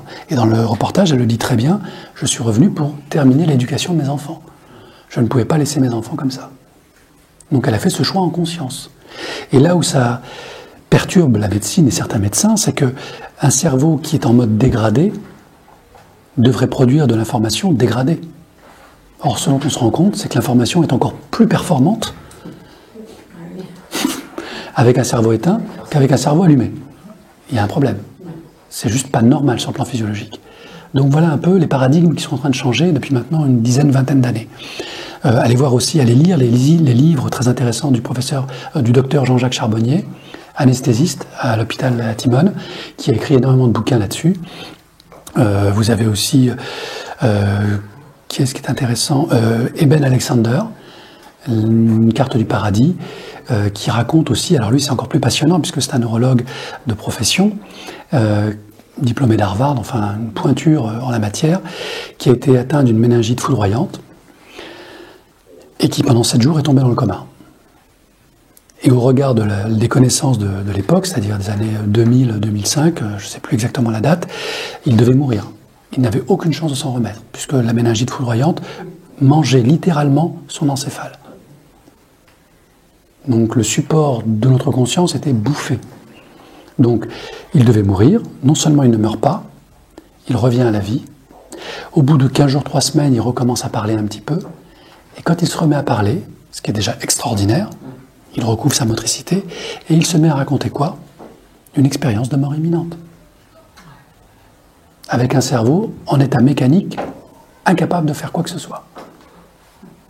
Donc là, aujourd'hui, les exemples et les témoignages sont tellement patents et nombreux qu'à moins de vouloir être vraiment aveugle et se fermer. Voilà.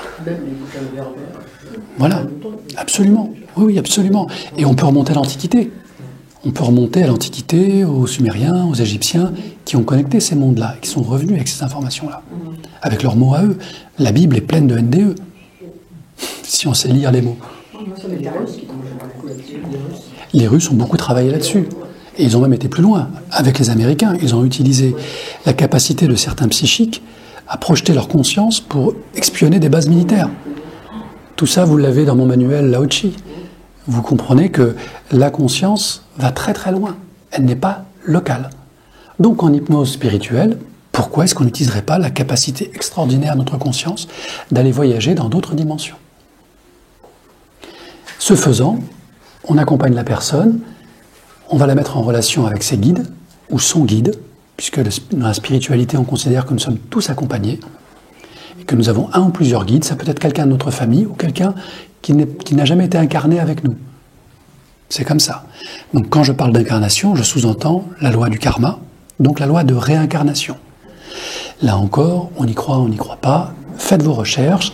Dans le manuel Lao Tzu, pareil, il y a plein d'exemples de cas de réincarnation avérés. Mais sur Internet, vous en trouverez beaucoup, et dans d'autres ouvrages aussi. L'idée de ça, c'est que sur le plan spirituel, on fait plusieurs étapes de vie pour toujours apprendre, apprendre et apprendre et apprendre. Et la question que moi je me suis posée, c'est à quoi ça sert la réincarnation? Ok, on va agréger plein de capacités, plein de connaissances, on va devenir plus spirituel, ok super, mais qu'est-ce qu'on apprend en fait? Ben, il a fallu que je fasse moi plusieurs séances d'hypnose spirituelle pour arriver à un aimant de réponse. Et ce que j'ai ramené, ce que j'ai retenu de ça, c'est qu'en fait, toutes ces vies nous apprennent une seule chose. Elles nous apprennent à aimer. C'est tout. Et c'est énorme. Et ça demande plusieurs vies. Parce que pour apprendre à aimer, il faut apprendre à haïr, il faut apprendre à tuer, il faut apprendre à donner naissance, à protéger. Et ça demande plusieurs vies. Et c'est une bonne question. L'âme ou la conscience qui naît, elle est baignée dans ce bain universel d'amour. On pourrait supposer qu'elle n'a pas besoin d'apprendre, puisqu'elle est dans cet amour compassionnel. Elle est donc déjà parfaite dès l'origine. Oui, sur un plan collectif, sur le plan du divin et de la source, effectivement. Mais rappelez-vous que sur ce plan-là, c'est un agrégat d'individualité, donc de petites âmes, de petites molécules d'eau, qui elles-mêmes ont besoin de progresser pour comprendre tout ce qui les environne. Elles sont connectées, donc elles bénéficient de fait par leur connexion de cet état d'amour, mais intrinsèquement, elles ne savent pas ce que c'est. Elles sont porteuses de l'information, mais elles n'en ont pas conscience. Et l'idée, conscience, c'est-à-dire que... C'est des petites consciences qui n'ont pas conscience. C'est ça. Le principe spirituel, c'est qu'une âme qui naît est comme un enfant. Toute l'information est dedans, normalement. Et oui, mais rappelez-vous, toute l'information est dans votre inconscient. Est-ce que vous y avez accès? Ah oui, c'est ça. Elles aussi, elles ont un mental. C'est structuré, visiblement, d'une manière similaire. Dans l'idée que tout est là, mais tout n'est pas conscient. C'est pas révélé. Comme nous, tout est là et tout n'est pas conscient. Il y a un travail à faire, un effort à faire. Et le meilleur moyen d'apprendre, c'est de le vivre. Donc le premier choc spirituel de l'âme qui s'incarne, c'est le choc de la séparation. Elle formait un avec le tout, et au moment où elle s'incarne, elle se divise. Alors bien sûr, c'est une perception mentale. Sur un plan énergétique, moléculaire, spirituel, tout est toujours connecté. On est toujours connecté à la source. Mais sur un plan de perception, c'est totalement différent. Sur le plan de l'interprétation individuelle et mentale, on est séparé. Au même titre qu'on est séparé par des corps et par des espaces entre les corps. Alors que sur un plan spirituel, ça n'est qu'une illusion. Et à chaque fois qu'on se réincarne, à chaque fois que la... C'est très complexe. J'ai pas la prétention d'avoir les réponses à tout ça. Ce que moi j'ai pu connecter, c'est le fait que déjà, pour réussir une vie, une mission de vie, pour être plus précis que ça, il faut vivre beaucoup de vies. Des milliers. Pour réussir une mission de vie. C'est pour vous donner l'idée de ce que ça représente. Une mission de vie, apprendre à aimer, ça demande des fois des milliers, voire des millions de vies. Ok. De vie en vie, j'apprends, j'agrège. Mais quand je nais, le voile de l'oubli s'impose. Je n'ai pas accès à mes ressources et pourtant elles sont là. Ou dans mon inconscient, ou dans ma conscience. Et pourtant, je vis le manque, l'ignorance, l'agressivité, la brutalité ou la sagesse. Ok, ça veut dire quoi? Ça veut dire qu'on agrège plein d'informations, mais ces informations-là, elles peuvent soit conditionner une renaissance, j'ai pas assez bien travaillé ce truc-là, je vais renaître pour le travailler, l'amitié, la compassion, la gloire, l'argent, peu importe, le sexe, tout est ok au niveau spirituel, il n'y a aucun jugement. Le pire des tortionnaires est aimé autant que le sage. Il faut bien comprendre ça. Et je sais que c'est dur à entendre. Mais c'est comme ça. Il n'y a pas de jugement. On n'est pas dans le mental quand on est sur le plan spirituel. Donc on agrège toutes ces compétences, toutes ces connaissances. Ensuite, arrive un moment où on atteint un niveau de stabilité, où on peut décider de continuer à se réincarner sur le plan humain. Et je rappelle aussi pour ceux qui ne le savent pas qu'on peut se réincarner dans d'autres planètes, dans d'autres dimensions, etc., etc. Et que la forme physique humaine n'est pas la seule forme d'incarnation. On peut s'incarner en plante, en animal, en minéral, peu importe, en gouttelette d'eau, tout va bien. Et on peut s'incarner dans d'autres dimensions, dans d'autres formes que je ne connais pas. C'est pas ça qui est important. Tout ça, ce ne sont que des écoles. Ce qui est sûr, c'est que quand vous quittez la maternelle, vous n'avez aucune envie d'y revenir. Quand vous quittez le collège et vous êtes au lycée, vous n'avez aucune envie de revenir au collège. Quand vous êtes en études supérieures, vous n'avez aucune envie de revenir au collège non plus. Donc, la loi d'incarnation est évolutive. On ne régresse pas. Il n'y a pas de punition. Ça n'existe pas sur le plan spirituel. Et ça dépend aussi du prarabdha karma, du niveau de conscience dans lequel on a quitté le corps. Exactement. Je veux dire, dans le dernier corps, oui. Voilà, on revive pour s'améliorer. Donc, on va aller plus loin encore, et je vais vous donner une autre notion qui peut être intéressante, c'est que dans cette incarnation et dans ce karma que l'on vit au travers de la dernière vie que l'on a eue, votre corps est aussi une réponse karmique à cette vie antérieure. Vous avez un corps qui est aussi en conséquence de ce que vous avez déjà vécu, et qui est là pour vous aider à intégrer ce qui vous manque à intégrer. D'où le naître avec un handicap, quel que soit le handicap, et ainsi de suite. Ça a une raison spirituelle. Bien sûr, pour un parent, c'est juste inacceptable. Quand un enfant mort-né arrive, c'est inacceptable. Quand on perd un enfant dans sa vie, c'est inacceptable. Et c'est vrai, et c'est juste, sur un plan mental et égotique. C'est tout à fait normal. Sur un plan spirituel, ça a du sens. C'est un enseignement, un apprentissage, aussi douloureux soit-il. Et je sais que c'est pas facile à entendre et pas facile à dire non plus. D'accord? Mais là, on est au niveau spirituel. Il n'y a pas de jugement. Tout est OK. Une fois que vous avez... Grandir, en fait, que ce soit l'épreuve, il faut embrasser la tristesse ou la joie. C'est ça. Exactement. Cette notion d'égalité des émotions, qu'on appelle équanimité dans le bouddhisme, ça ne veut pas dire que je suis dans le mépris ou la distance avec tout ça. Sous-entendu, je suis un sage, je ne suis plus ému de rien. Non, c'est tout le contraire. Si je suis sage, je suis ému de tout. tout me heurte. Mais attention, mon mental n'en prend pas la gouvernance. C'est mon cœur qui prend la gouvernance et qui sait que toutes ces épreuves, toutes ces souffrances sont nécessaires. C'est comme l'enfant qui veut toucher le four brûlant, à qui on interdit de le faire et qui un jour, on ne peut pas interdire quelqu'un de grandir, d'expérimenter par lui-même. C'est le sens même de la réincarnation. Expérimenter par soi-même. Et ce que j'en ai retenu, c'est que c'est une grâce qui nous est faite. C'est un cadeau. Personne ne nous oblige à nous incarner. On peut rester dans la source, dans la béatitude. Mais dans ce cas-là, on ne progresse pas. On est juste là. Le temps n'existe pas, le mental n'existe pas. Comment progresser? C'est juste impossible. On est dans cette impermanence. Pour créer l'évolution, il faut rentrer dans la séparation, dans la temporalité, dans la dimensionnalité. Et bien sûr, quand on aura quitté cette expérience et ce corps, on retournera à la source, et là, on retournera avec ce niveau de conscience acquis. Et plus ce niveau de conscience va s'élever, plus on va accéder à, je dirais, une autre matérialisation de cette autre dimension qui nous attend après cette vie, qu'on appelle la 4e dimension, qui est celle où on retrouve son groupe d'âmes. Tous les copains avec qui on s'incarne, toutes les copines avec qui on s'incarne, sachant que, en tant qu'entité, il n'y a pas de sexe. Ben non. Puisqu'on s'incarne homme, femme, ou les deux en même temps, ça arrive aussi, sans distinction. Donc dans la 4e dimension, vous pouvez être homme, femme, comme vous voulez. C'est une question d'énergie. Mais il y a quelque chose, excusez-moi,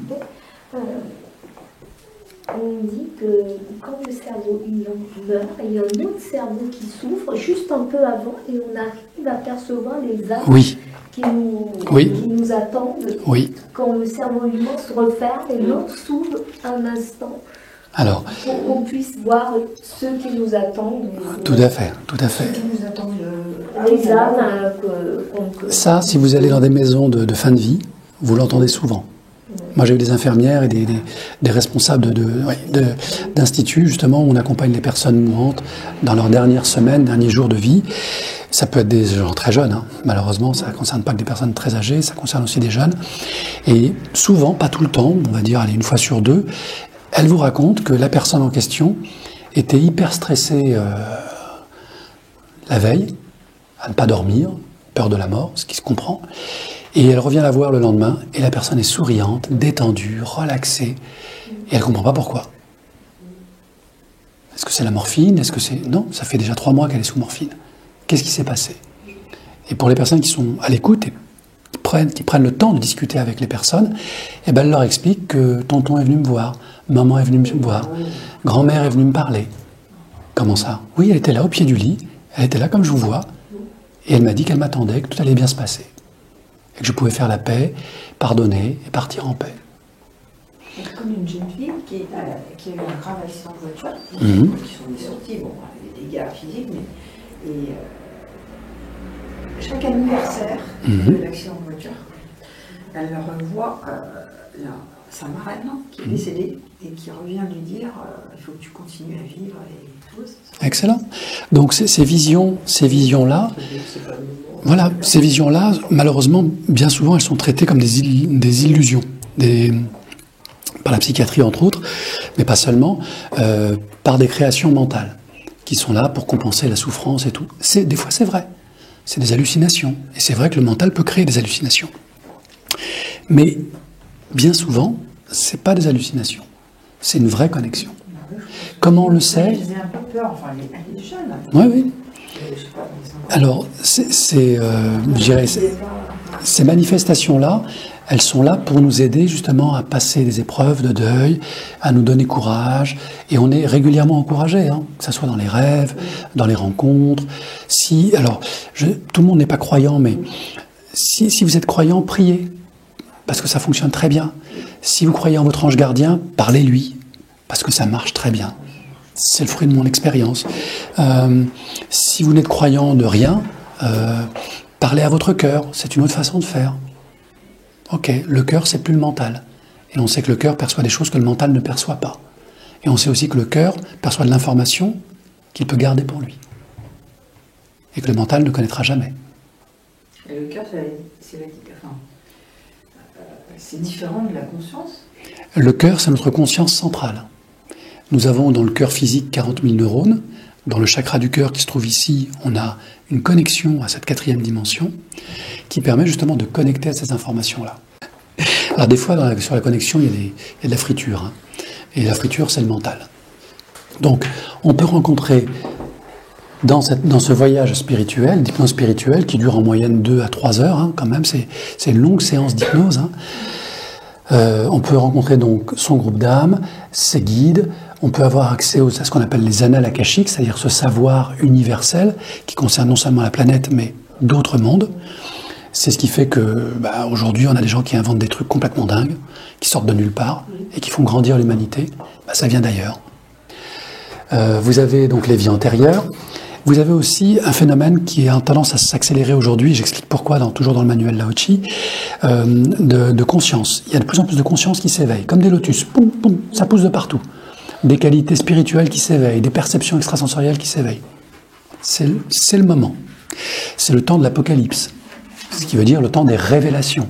Révélations économiques, politiques, financières, sociétales, mais aussi humaines, spirituelles. C'est le temps des révélations et nous sommes dedans. Dans ce temps-là, vous avez des gens qui se retrouvent et qui sont des âmes qui font partie du même groupe d'âmes, qu'on appelle les âmes sœurs, des flammes jumelles, des âmes jumelles. Bon. Alors ces âmes sœurs se retrouvent, parfois. Ça peut créer des coups de foudre extraordinaires. Des sentiments d'amour fusionnels extraordinaires. Mais des fois, ça peut créer le contraire. Du rejet, de la souffrance. Peu importe. Rappelez-vous que sur le plan spirituel, ça n'a pas d'importance. Les deux réagissent pareil ou il y en a un qui peut être très passionné et l'autre très... Un des moyens de savoir que c'est bien ça dont il s'agit, c'est que les deux réagissent pareil. Ah, d'accord. Si c'est pas réciproque, c'est à notre niveau que ça se passe. Ça veut peut-être dire qu'on l'a rencontré dans une autre vie. Mais rappelez-vous, le libre arbitre, on a tous le voile de l'oubli. Et si on aime, on doit accepter. Et laisser cet oubli pour que l'autre grandisse. Aimer, c'est ça. C'est pas se préoccuper de ce que veut notre ego.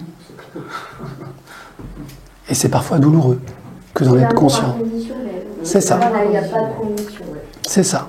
Et c'est parfois douloureux de reconnaître quelqu'un qui ne nous reconnaît pas. C'est comme ça.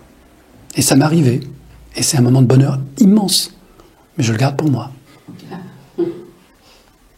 Ok ? Et tout va bien. Sinon, c'est de l'appropriation.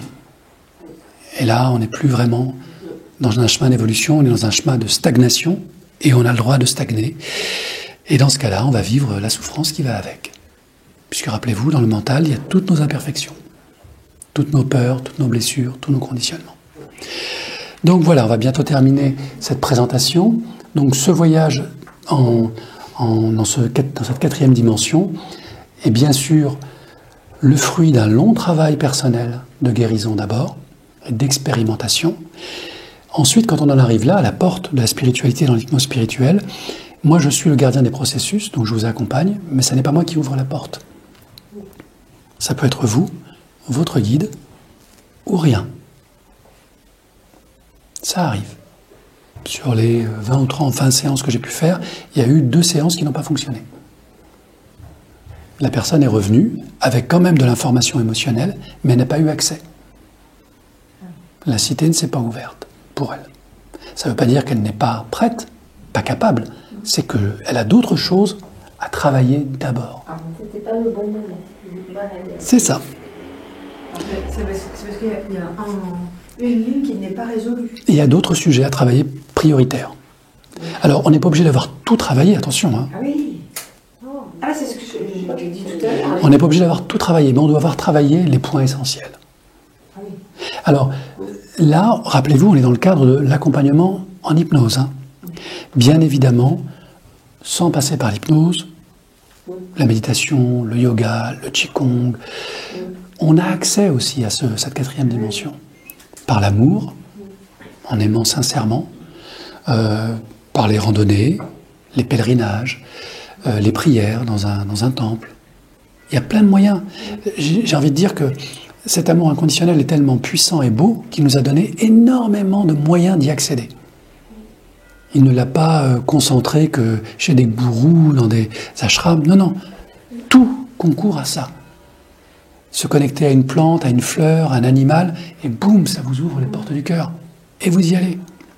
Et vous revenez avec cette sensation d'être rempli d'amour. Et vous finissez par voir l'amour partout. Dans l'air, dans les nuages, dans les ciels, dans les arbres. Parce qu'il n'y a que ça, en fait. Donc, ce phénomène de satori ou d'illumination ou d'épiphanie, tout le monde y a accès. C'est la preuve que c'est de l'amour, puisque c'est donné à tout le monde. Et le riche comme le pauvre, le malade comme le bien portant, y ont accès, heureusement. Voilà. Nul n'est nécessaire d'apprendre, de connaître. Je dirais même que c'est un handicap, quelque part, d'être trop intelligent, trop cultivé. Ça peut être un handicap, sauf si on accepte de tout oublier. Mais l'intelligence, c'est dans le mental. C'est ça. C'est pour ça que ça peut être un frein. On a le quotient intellectuel et on a l'intelligence du cœur. Exactement. Donc tout l'enjeu est effectivement d'utiliser l'intelligence de son cœur. Et si on ne le fait pas, c'est que c'est pas le moment. C'est qu'il y a d'autres choses à apprendre, d'autres éléments de la vie rationnelle à vivre. Le conflit, le rapport de force, la matérialité, l'argent, le pouvoir, peu importe. C'est juste. Apprenez ce que vous avez à apprendre. Puis un jour viendra où, de toute façon, on peut changer 3 secondes avant de partir, hein, avant de donner son dernier souffle. Il peut encore changer. Et comme disait un ancien maître, un sage bouddhiste, rassurez-vous, votre ego mourra 10 secondes après vous. Donc, ne prenez pas la tête avec votre ego. C'est une structure mentale qui gère votre mental, vos émotions, vos comportements, et qui est parfaitement adaptée à cette dimension. Faites-en un allié, c'est tout. Voilà.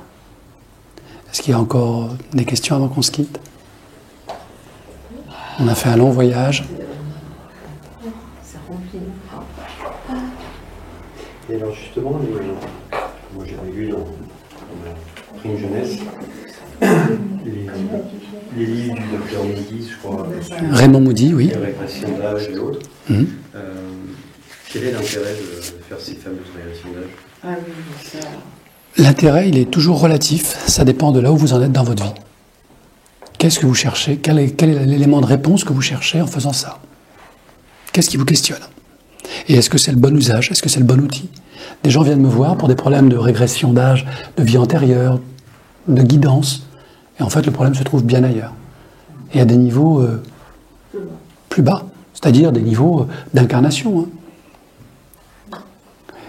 L'idée, c'est qu'on n'utilise pas l'hypnose spirituelle comme une fuite ou comme Disneyland. Hein.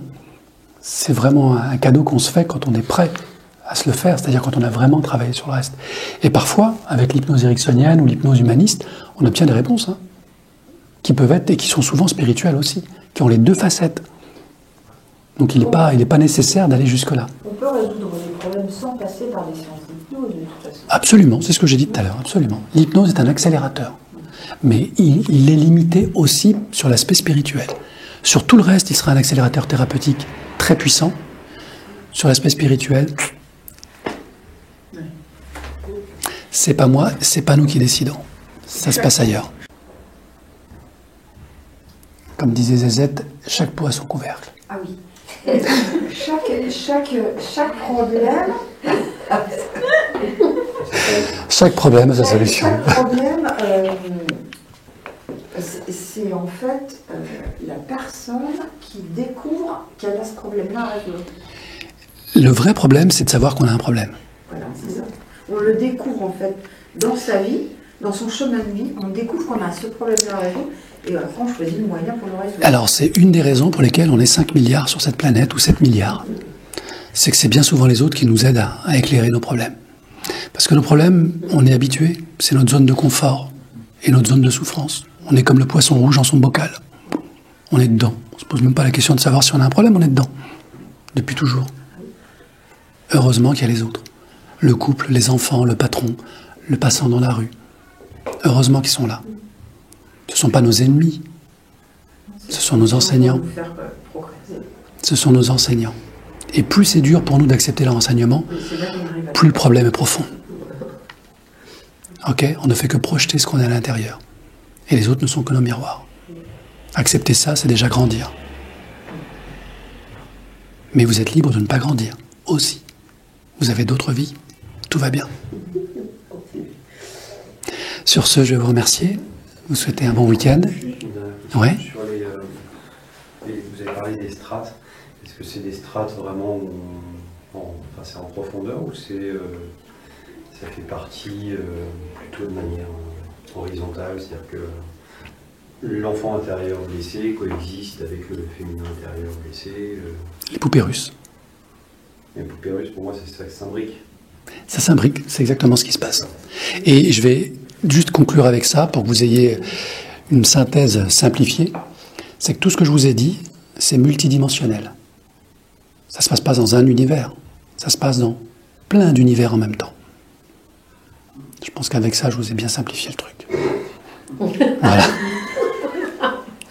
Allez, je vous souhaite une bonne fin de journée. Merci.